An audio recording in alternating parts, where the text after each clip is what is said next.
What is up, everybody? Welcome back to another video. If you don't know me, my name is Julian. If you do know me, welcome back to my channel. I have a very exciting book review for you today. Very exciting because it's my favorite book in the ACOWAR series, ACOWAR. I finally finished reading A Court of Wings and Ruin by Sarah J Maas, and I will say that this is my favorite book of the entire series so far. There are 2 more books in the series, and I believe there's another book she's writing right now. I actually think she just finished the first draft. There are going to be a ton of spoilers in this video, so if you have not read A Court of Wings and Ruin yet, I would definitely recommend reading A Court of Thorns and Roses, A Court of Mist and Fury, and A Court of Wings and Ruin before you continue watching this video. Alright, let's dive into it.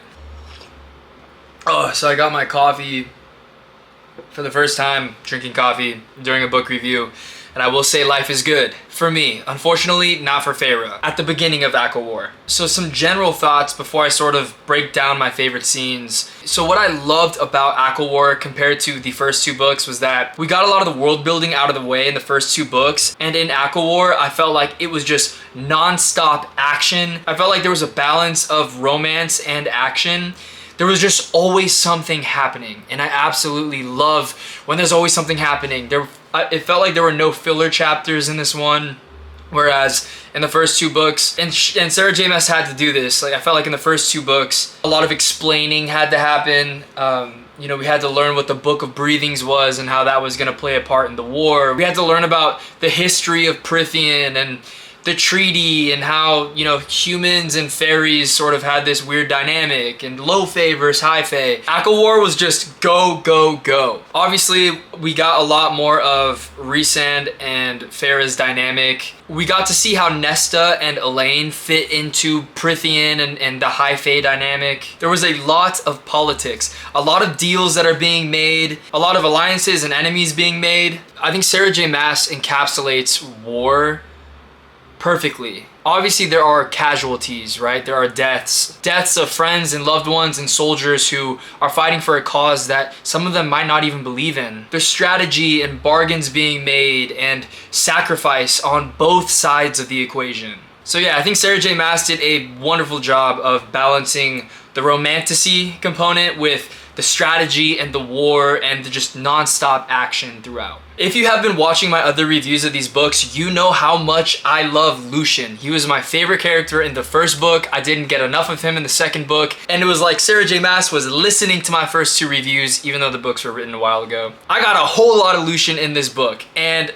I freaking loved it. Lucian is still my favorite character. Guy's still on top, and I hope I see more of him in the future books. But yeah, we got a lot of Lucian, so that was sweet. Alright, so now I'm going to kind of go through the book and sort of explain my reactions to the specific scenes that sort of caught my attention or that resonated with me, and also some of the characters. First things first, the book starts off with Farah in the Spring Court, and right off the bat we see this side of Farah where she's playing a game. Like, she's understanding her powers for the first time, and she's leveraging them. She's turning the people of the Spring Court and the soldiers in the Spring Court against Tamlin and Ianthe, and we're starting to see the side of Farah that's just powerful. I like to see sort of what she learned in ACOTAR and ACOMAF being applied now for her own gain, as she tries to basically escape the Spring Court and get back up to the Night Court, where Rhys is with the rest of her like newfound family, and also Nesta and Elaine. What was also really cool to see was a dynamic between Julian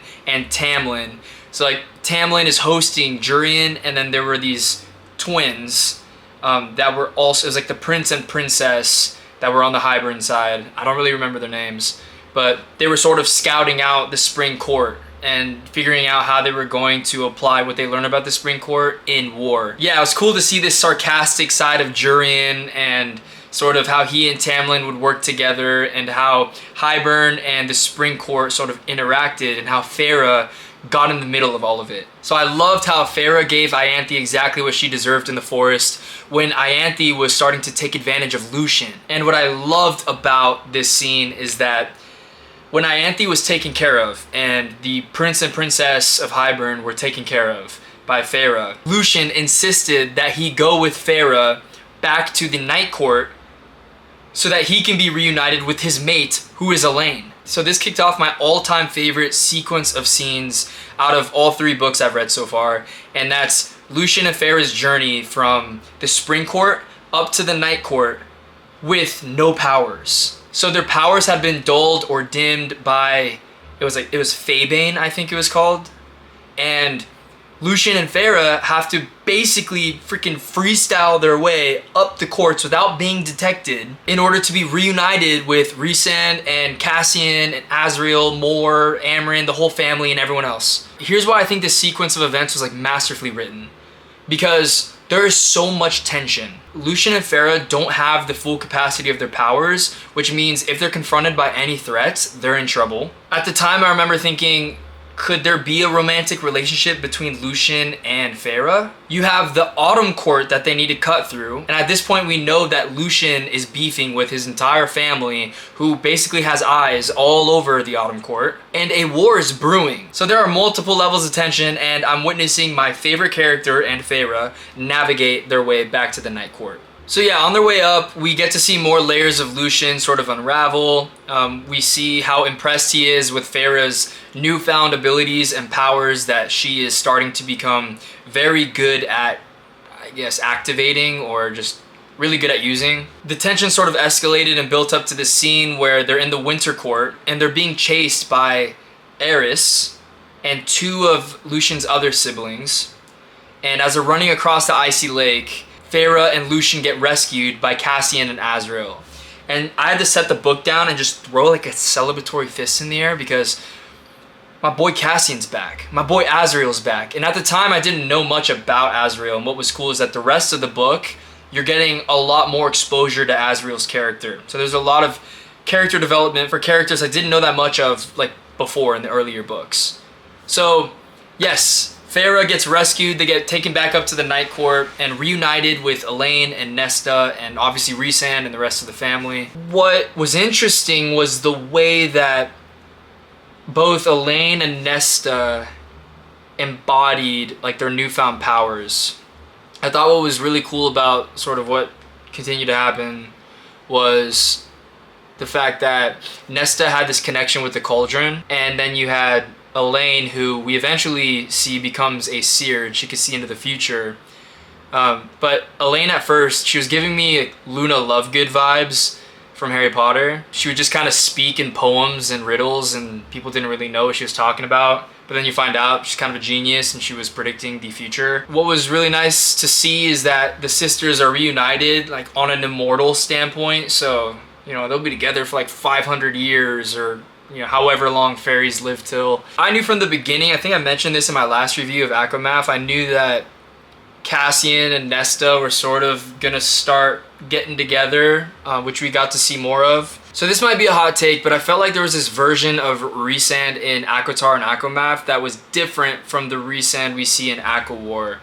The type of Rhysand I read in the first 2 books was just hands in the pockets, mysterious, and all of a sudden people are just having their limbs broken in 2 and he's scraping their minds with his claws and he's just super sort of sarcastic and witty. We start to see a side of him that's very sweet, maybe a little more predictable, you know, very family driven.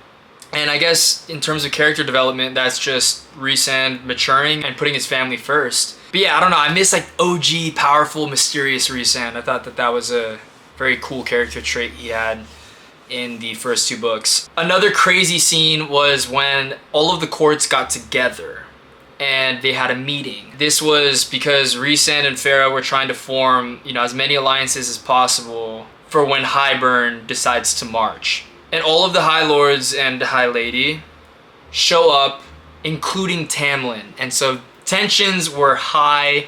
Baron, Lucien's dad, is just the freaking worst. It was cool meeting Helion or Helion and all of the other High Lords. I'll be honest, I did not think that Tamlin was going to side with Prythian. I thought that he was going to stick with Hybern, especially after, you know, what happened with Rhysand and Feyre. I thought he was bitter about it, which he was.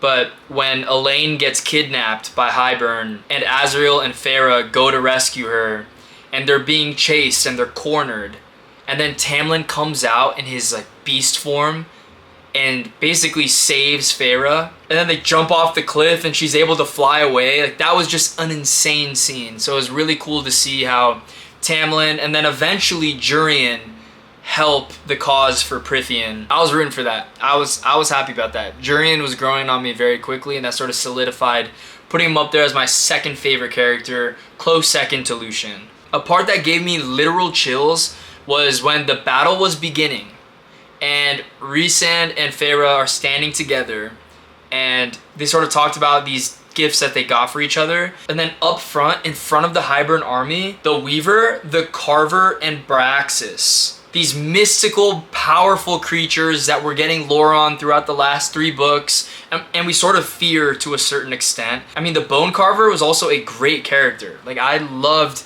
every time Feyre would interact with the Carver.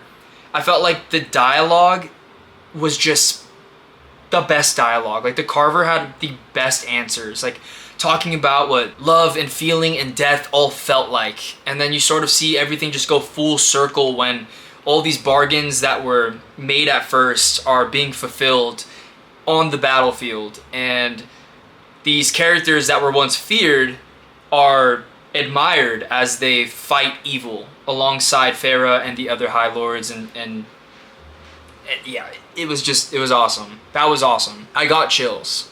Now, the final battle was the perfect culmination of events. Like, we had I'm getting chills right now, actually. Look, I'm getting chills. Like, you can see Feyre's dad pulling up with the 3 ships named after his daughters. I remember, you can watch my other reviews. I was talking so much crap on the dad.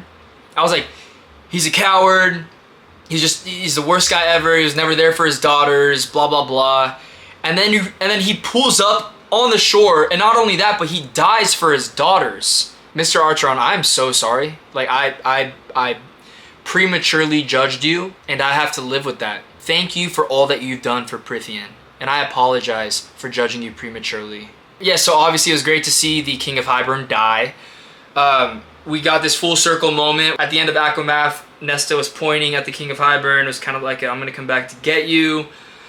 Sort of saw that coming. It was reinforced a few times in ACOWAR, and then she did it. I think Elaine gave the final blow, though. I think she was like with the dagger or something.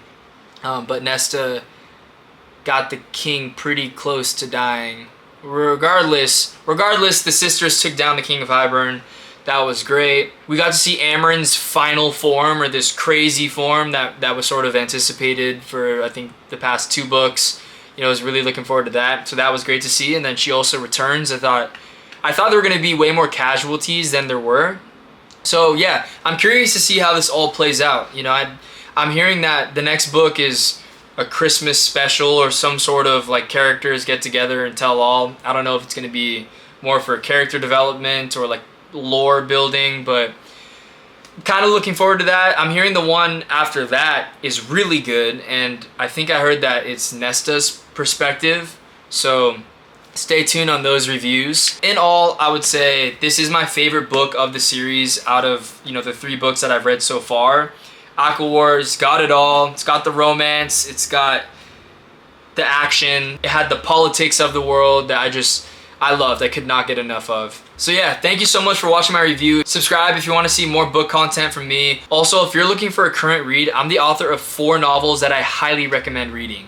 The first is called Night After Night. It's the story of an up-and-coming nightclub promoter who gets exposed to the Hollywood party scene. My second book is called Right My Wrongs. It's the story of 2 songwriters who fall in love through the songs they write together. My third novel is called Look Away. It's a psych thriller about a TV show that manipulates people into taking their own lives on television. And my fourth and brand new novel is called Someday Soon. It's a stranded romance about 2 heartbroken strangers who end up on a deserted island and have to confront their troubled pasts in order to survive. So yeah, that's my review, and thank you so much for watching.